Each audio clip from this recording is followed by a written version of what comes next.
Nora Speaks is a weekly podcast that tugs at the soul and consciousness of the Black community.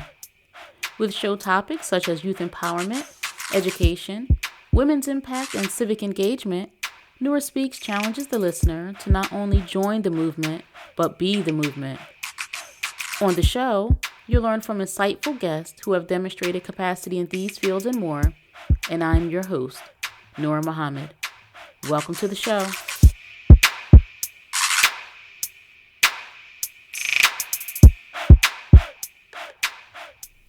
Welcome to another episode of the Nora Speaks podcast, and I am your host, Nora Muhammad. Always a pleasure. It is always a pleasure and a privilege to be with you each week, sharing tidbits of information, sharing some wisdom, and definitely sharing ideas and insights of wonderful guests on the podcast.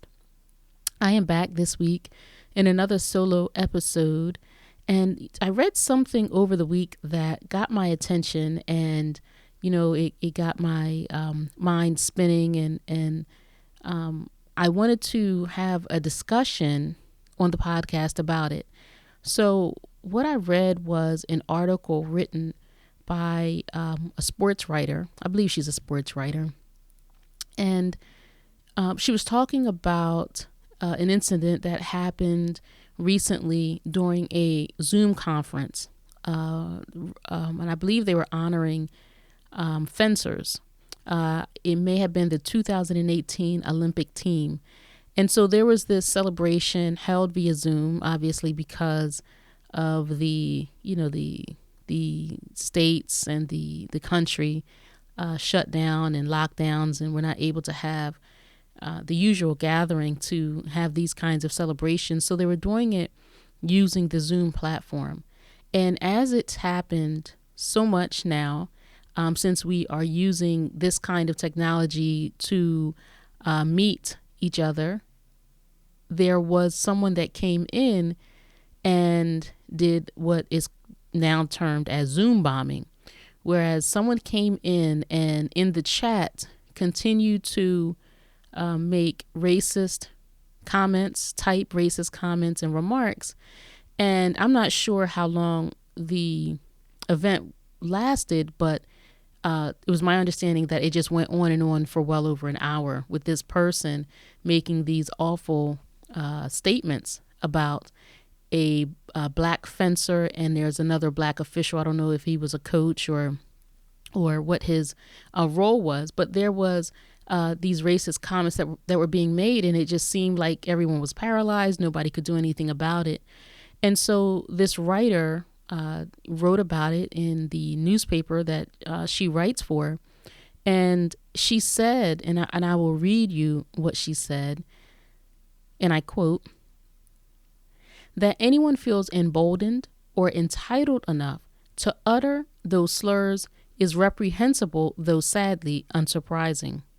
Racism and discrimination are cornerstones of President Donald Trump's administration, and Trump never misses an opportunity to make people of color feel unwelcome in a country where we nearly every one of us were an other at one point," end quote. And I will share the link to this article in the show notes. But this conversation is not about the writer. I don't come on the podcast and do hit pieces on people, on individuals. I like to discuss ideas, ideologies. I do not ever attack people. But my concern with this particular paragraph is, she's talking about this incident that happened. She's giving a report on what happened. She's sharing quotes from the fencer, the young woman who just felt awful about what happened. But in this, she also remarked about President Trump, and that racism and discrimination, as I read, are cornerstones of his administration.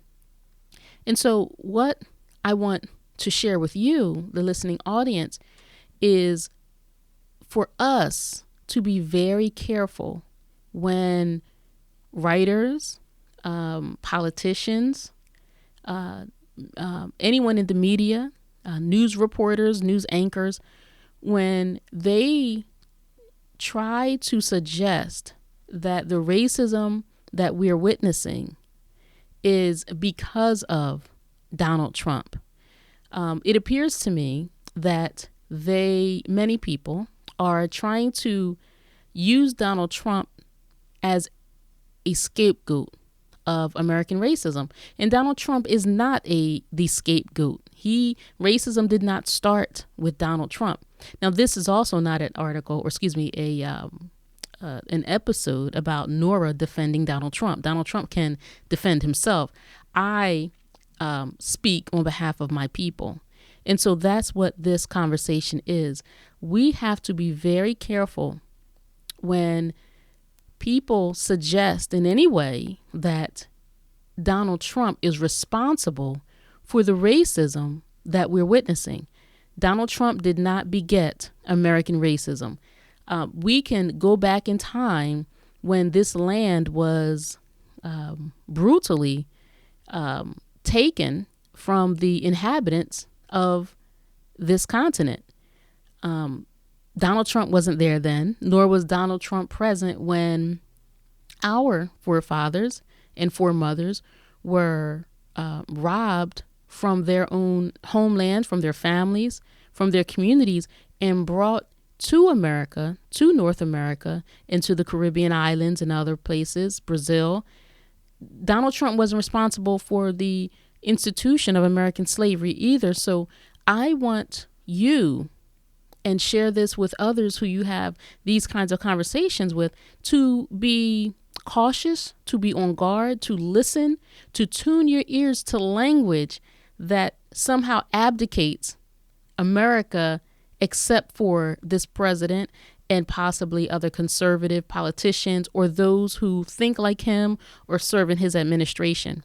And the reason why I say that we should be very careful of this is because if we have our focus only on Donald Trump and those who are around him, those who are in his political party or affiliations, then we can miss, or we will miss, the racism, the institutional and systemic racism that is harnessed to continue disenfranchising our people.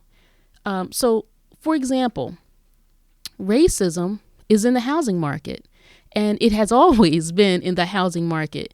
And more specifically, after the Great Depression, when we had President Franklin Delano Roosevelt signing an act called the Homeowners Land Act and the National Housing Act into law to support homeowners, to prevent foreclosures, to make home ownership more available, to make renting more available. To carry out this program, then the Homeowners Loan Corporation created maps. And these maps were created to assess the risk of mortgage financing. And this Homeowners Loan Corporation also, it set standards for federal underwriting. So essentially, and we've heard the term redlining, maps were created. And on these maps, there were districts, or there was lines on the map that showed areas where the federal government would support home ownership. And in those areas were not black. They were not brown. And so when our people our foreparents wanted to take advantage of these federal opportunities, we were unable to. And so for us to begin wealth creation, which in this country, so much of it is with land home ownership.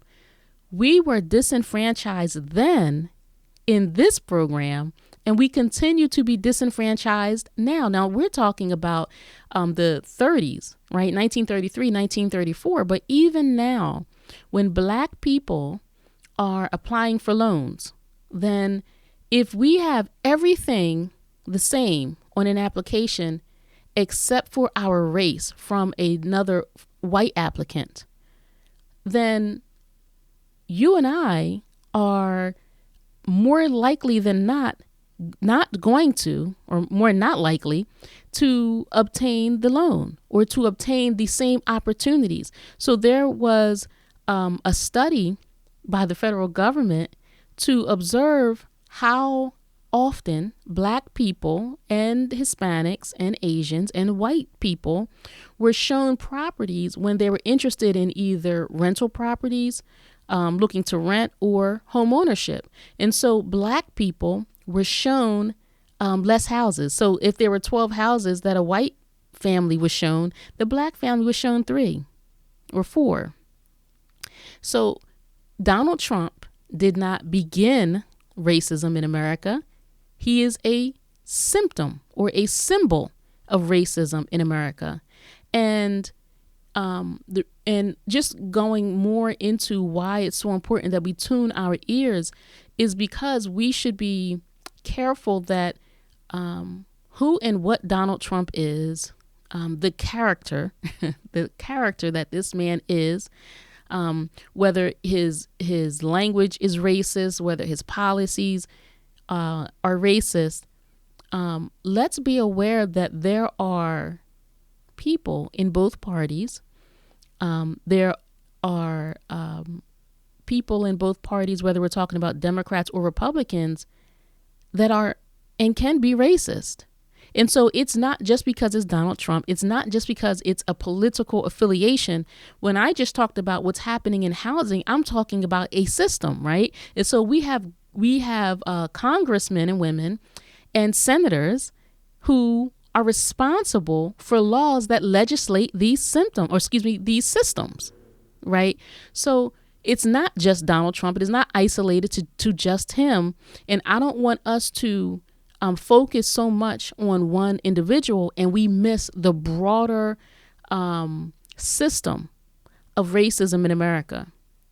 There's racism in healthcare, right? Now, we know that we've talked about the high infant mortality rate on the Nora Speaks podcast. We talked about the high maternal mortality rate during childbirth on the Nora Speaks podcast.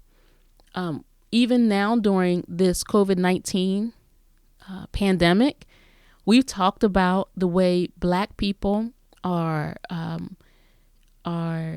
receiving or not receiving the care that they should have. They're being turned away when they're coming to the hospital presenting with the very symptoms that they should be admitted for.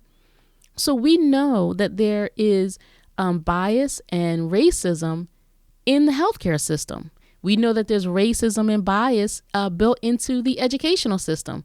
We are teaching children that Christopher Columbus discovered America when there were people who lived here. Right now, imagine me going to your house and seeing a beautiful lamp and say, I discovered this. It's mine now. We teach children that Christopher Columbus discovered America. And we also teach children that African slaves came to America because they were in search of jobs. Right? There's racism in the public educational system.